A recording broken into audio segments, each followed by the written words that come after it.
এখন আবার নিয়ে আসলাম একটা নতুন ভিডিও।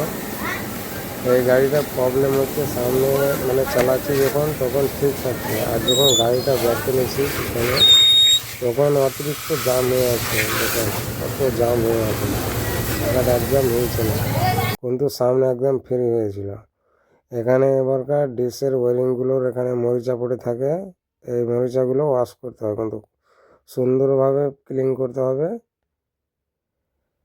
ক্লিন করার পর তেলটাকে পরিষ্কার করে ঢেলে দিলাম আগে, ঢেলে আবার ফিটিং করব, কিন্তু খুব সুন্দর করে ফিটিং মানে ওয়াশ করতে হবে, না হয়তো কাজ হবে না। কিন্তু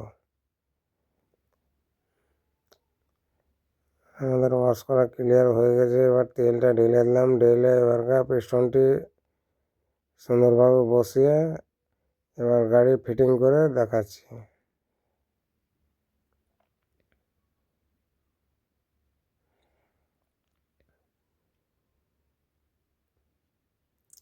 আর এই ক্যালিবারের এটা যেটা আছে, এটা কিন্তু একদম ফ্রি থাকে, কোনো জাম না থাকে।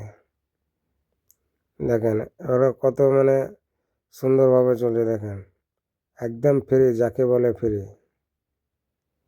আর ওই সময় কী হচ্ছিল, একদম পুরো শক্তি দিয়েও হচ্ছিল না, মনে হচ্ছে ডিস মারা আছে, ওই ব্রেক দাবা আছে, ওটার জন্য মানে জাম হয়েছিল, কিন্তু একদম জাম হয়েছিল।